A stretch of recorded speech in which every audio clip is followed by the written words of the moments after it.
Namaste. Saya Dr. Anuradha Panda, pakar bedah laparoskopik dan robotik yang bertugas di Hospital Apollo, Jubilee Hills, Hyderabad. Apakah itu prolaps rahim? Prolaps rahim bermaksud sesuatu yang turun ke bawah atau mengendur. Apabila anda menyebut prolaps rahim, ia bermaksud rahim yang turun ke bawah, jatuh ke bawah. Ia mungkin turun sendiri atau anda mungkin mengalami benjolan pada pundi kencing atau di rektum. Jadi ia mungkin berkaitan dengan cystocele apabila pundi kencing terjejas atau rectocele apabila bahagian posterior pelvis terjejas. Apakah punca prolaps? Kebanyakan masa ia disebabkan oleh kelemahan otot lantai pelvis yang boleh berlaku akibat faktor usia atau penurunan hormon estrogen.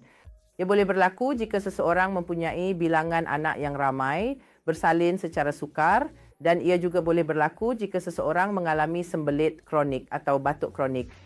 Jadi perkara-perkara inilah yang perlu kita ambil perhatian. Atau jika seseorang selepas bersalin mengalami apa yang boleh kita katakan kelahiran yang sukar dan kemudian menjadi aktif dan lebih besar, mula melakukan banyak aktiviti yang berat. Malah perkara itu juga boleh menyebabkan seseorang lebih cenderung mengalami prolaps. Jadi apa yang berlaku? Apakah simptomnya? Biasanya orang yang lebih berumur akan datang memberitahu kami mereka rasa ada benjolan atau rasa berat di dalam faraj.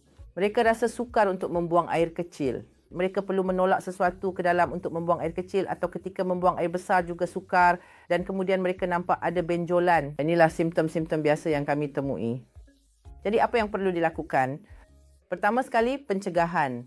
Selepas bersalin, wanita boleh melakukan senaman kegel dengan maklum balas bio yang betul, mencegah sembelit dan mencegah batuk. Dan apabila mereka mengalami prolaps ringan, tidak semua prolaps memerlukan pembedahan. Selalunya anda boleh melakukan senaman kegel ataupun senaman penguatan pelvis dan keadaan anda boleh dikawal lebih kurang. Tetapi apabila mereka bergejala atau ada wanita yang mengalami jangkitan saluran kencing berulang akibat prolaps atau dia mengalami kesukaran membuang air besar dan setiap kali najis bergesel di situ menyebabkan kesukaran, maka pada ketika itulah kita perlu melakukan pembedahan ke atas mereka. Jika wanita yang lebih berumur datang kepada kami akan menasihatkan mereka untuk membuang rahim dan kemudian membaiki cystocele, rectocele serta menggantungkan organ tersebut supaya mereka tidak mengalami prolaps vault.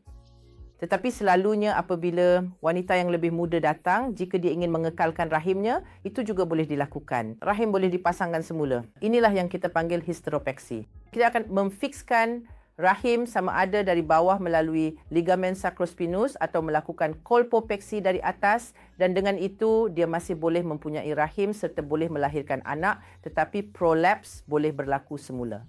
Jadi kebanyakan mereka akhirnya akan melahirkan melalui pembedahan caesarean. Itu perlu difahami. Atau apabila wanita yang sangat lemah kadang-kadang mungkin tidak sesuai untuk menjalani pembedahan. Maka kita akan memasukkan satu cincin yang dipanggil pesari, sama ada pesari cincin atau jenis pesari lain yang tersedia yang boleh menolak rahim ke dalam dan ia akan kekal di situ jika seseorang itu tidak sesuai untuk dibius.